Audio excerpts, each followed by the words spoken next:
is wrong with you? I'm all jacked up on Mountain Dew. Oh, you know, we're all jacked up on Mountain Dew. This is Tim's New York Giants Straight Talk, powered by Online Big Blue LLC. The draft will be coming up April 24th. Who will the Giants take at the third overall pick? Oh, it's the excitement. It's the thrill of the hunt. That's kind of what I think of it's like. It's the thrill of the hunt for the Giants and the Giants fan, because there's always hope. There's always optimism that you're going to find someone in the draft that is just going to be this stellar player, that is going to be this wherewithal that you're going to drop into another Malik Neighbors. Won't you be my neighbors? But more than likely, you're also going to have the opportunity to find that venerable bust that is always out there. For every Malik Neighbors that you go out and find, there's a Kayvon Thibodeau, there's an Evan Neal, there's a Kadarius Toney, there's a Daniel Jones, there's an Evan Ingram, there's an Eli Apple, there's an Eric Flowers, there's a David Wilson, there's a Prince Amukamara. There's always that, and within that hidden gem, there's always that hidden nightmare. And honestly, the Giants sitting at 3.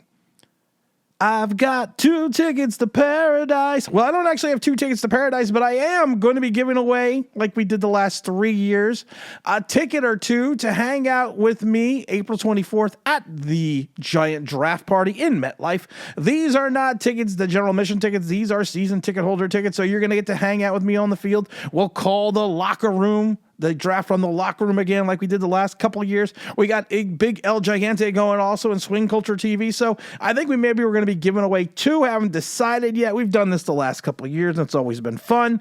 So we'll figure out how to, we'll do it during one of the Sunday live streams a couple weeks before the draft. So make sure you stay tuned for that. I did a stream a couple days ago. I also posted something I did a short. And I basically said that the Giants are kind of fucked at 3. And I wasn't saying that to be negative. I always love people saying, oh, you're just so negative. Tell me what we've had good the last 13 years, and then I'll agree with the fact that I'm negative. But I said the Giants are screwed at 3 for a reason. Because if you take a look at this from a logical football standpoint, and I know that's not something we like to do as Giant fans, or certain Giant fans don't like to do it. I like to do it. But if you look at it from a logical football standpoint, you need to take a quarterback. I don't care if you sign Russell Wilson. I don't care if you got Jameis Winston. Hell, I don't care if you've dug up Johnny Unitas. But you got to take a quarterback. But the problem is you have 2 quarterback-needy teams ahead of you. That's great. That's just fucking great, man. Now what the fuck are we supposed to do? We're some real fruity shit now, man. And Hudson's not wrong. The Giants are in some pretty, there's some pretty deep doo-doo. Because if Cam Ward does go to the Titans, if the Cleveland Browns do draft Shedeur Sanders, Giants sitting there at 3 have a difficult decision. Because if you take a look at the way Joe Schoen built this team, not only from a player perspective, but from a coaching perspective, you're kind of at a quandary. Do you stay at 3 and potentially not take one of the top 2 guys, who would probably be Travis Hunter, and who would probably also or be Abdul Carter? Because of the fact that if you look at this from a statistical standpoint, not even statistical, but if you look at this from a roster standpoint, the way this roster was built, you kind of got to scratch your head. Now, if you go the safe route, and I think going the safe route would be taking Travis Hunter, where are you going to play him? Where do you need him positionally? You're not going to put him over probably on the defense, because of the fact that you just gave someone $36 million. Well, I should rephrase that. You just gave someone a $54 million contract, 36 of that guaranteed. You just went out and got a corner.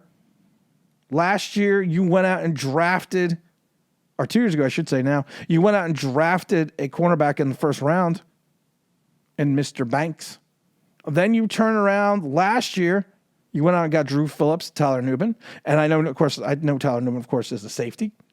And then last year, and then you also still have Cordell Flott. So if you look at this positionally, are you going to put Travis Hunter in you're going to put him in the slot? Is he going to be your third DB?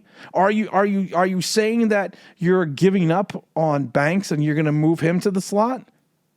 Are you saying that Debo is that I was like I said, I always like to call him adobo. I like adobo. I like adobo. I mean, are you going to take your new acquisition and you're going to move him into the slot when he is a lockdown cover corner?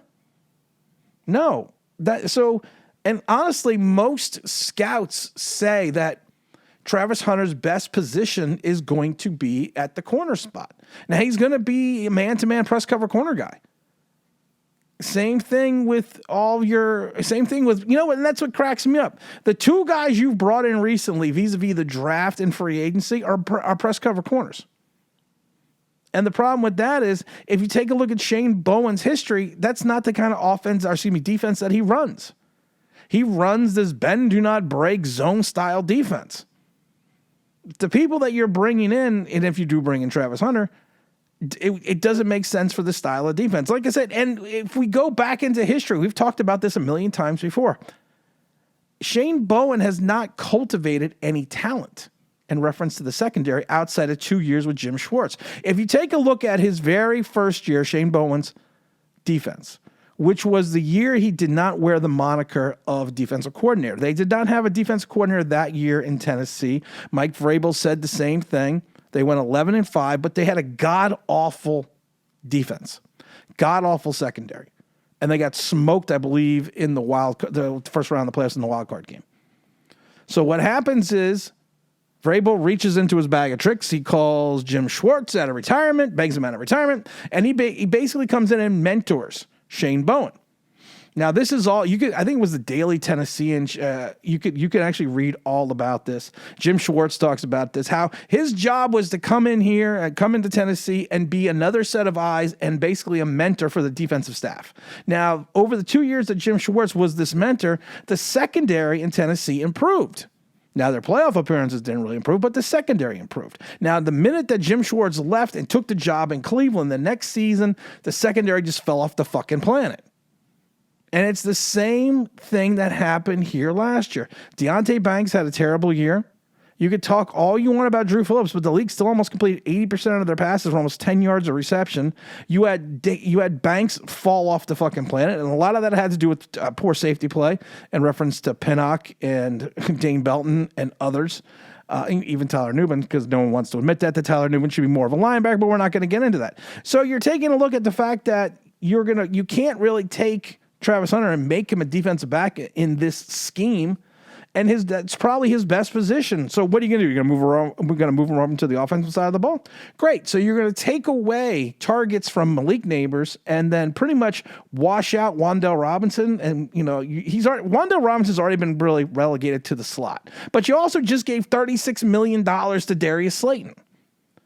So if you take a look at your receiving core, you figure your two starters are Neighbors and Slayton, and then you're going to have somebody like Wan'Dale in the slot. So what? He's going to be your fourth wide receiver? And I love it because people always say, well, you know what you just need to do? We'll develop packages for him. Logan Ryan was on, former New England Patriot / New York Giant, was on with Bob Papa the other day on Moving the Chains on the NFL radio network. And basically, Bob Papa was talking about taking either Abdul Carter or taking Travis Hunter. Well, the problem with this, Logan Ryan, and he basically Papa was saying, what we can do is with these guys, because we have people ahead of them on the roster, and we're going to get to Kayvon Thibodeau and Brian Burns in a second, but as we have people ahead of them on the roster, what we can do is we can design packages for them. We can design packages for them to come in here and be impactful for maybe 20, 30 plays. And Logan Ryan said it best. And I said the same thing, but I got blasted for being called an idiot and saying that I was too negative. You're not drafting a guy at 3, hoping that he's going to come in a package situation. The guy at 3 should be an impactful player who helps your team 80, 90% of the snaps. He shouldn't be a guy that you're going to create the NASCAR package for. He shouldn't be a guy that you're going to take and say, okay, you know what? We're going to give you 10 plays on offense and 20 plays on defense. No, it shouldn't be a gimmick. It should be an impact. So then you take a look at Abdul Carter. Everyone thinks Abdul Carter is Parsons. No, he's not. And I'm going to post a short about it, I think, on Friday. Abdul Carter was a average off-the-ball linebacker for 2 years at Penn State before they decided to put him on the defensive line. That's what he was. And they used his speed to get around lesser talent at the tackle position to get to the quarterback. And he also does this little shoulder dip. And I'm actually going to show this on a short, I believe, on Friday, where when he comes out of his stance, he does this little thing where he kind of just dips his shoulder. It's not even a swim move. He kind of dips his shoulder a little bit and comes to the inside of the tackle and then kind of skirts around him. And it's funny, you watch it, and I was watching all of his sacks, and it's almost the same move. There is really no repartee of moves that he has. It's pure speed, it's the first step, and it's this little shoulder dip that he uses to get on the inside of a much slower and larger left or right tackle, and he kind of just goes around him. That's what he does.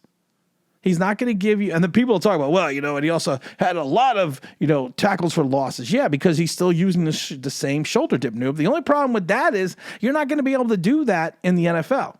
You're going to be able to do it against some teams who do not have quality tackles, but you're not going to be able to do it at a premium.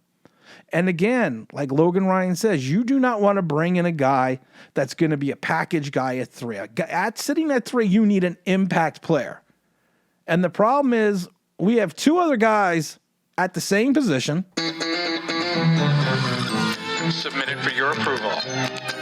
The Ghost Brothers. Nobody needs to be afraid. Who basically do the same thing as Abdul Carter. They are limited in reference to their pass rushing repartee.